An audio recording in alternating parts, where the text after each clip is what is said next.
I've got a big opinion about this, Dan. Okay, my husband's a biologist, and so he explained to me that with the mRNA vaccine specifically, that there is apparently it overproduces the spike proteins, and that ultimately, like if you're naturally immune, like if you're building up a natural immunity, that will kind of level off once the virus is killed.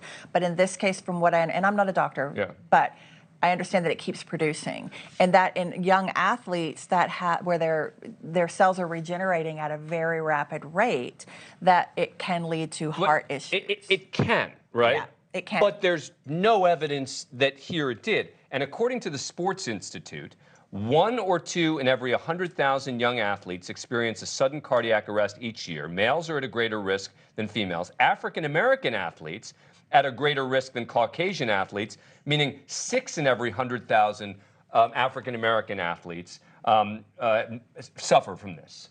So why not think that's the more likely rather than immediately go for the COVID vaccine? I think people are still very angry about the mandate. I think this is residual from COVID, and a lot of people didn't feel like it was. I mean, it's not a vaccine. It doesn't prevent the virus or stop from spreading the virus. Just stops you from dying. It's a therapeutic in a lot of people's eyes. I mean, the evidence that it stops you from dying. The evidence that stops you from dying is overwhelming. So the mRNA, the regeneration, all of that, it at least, I think it does raise questions. Was this related? I hope not. Yeah, but it's worth raising the question. But it's not. I mean, that's the problem. Is it's like this defensive. Oh, I'm just asking questions. I just want to understand. You can ask questions about the most absurd things and just say, well, hey, I'm just wondering. Right. And I have friends now who do that. They say, look, I'm just curious. I just want to understand more. And I'm like, but there's nothing to dispute. Yeah. There's no evidence to indicate at all that this had anything. I mean, I could bring up some random issue and say, oh, well, maybe this is because his dad was LeBron James and he had a very stressful life in being LeBron's son. I'm just asking the question. Yeah.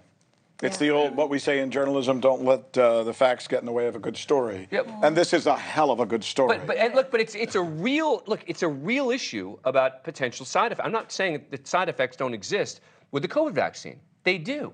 And if you want to show me if there's evidence that, for example, shortly after someone gets the second shot, that a young male ends up suffering from myocarditis, then okay, then let's talk about it.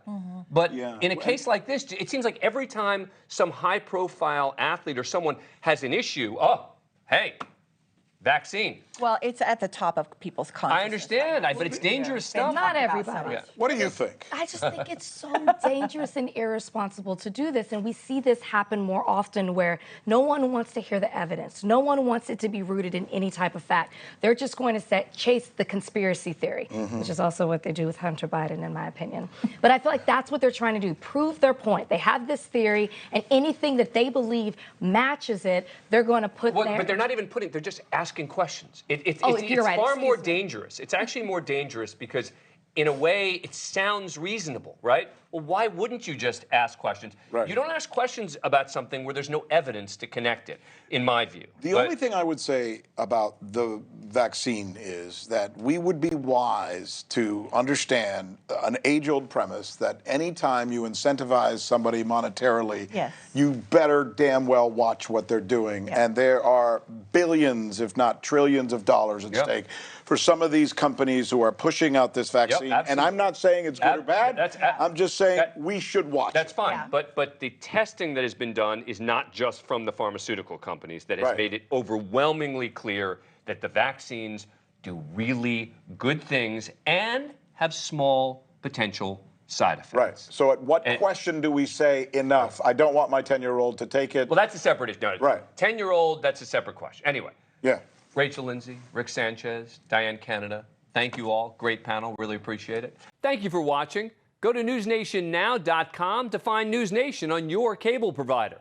And don't forget to click the red subscribe button below to get more of NewsNation's fact-driven, unbiased coverage.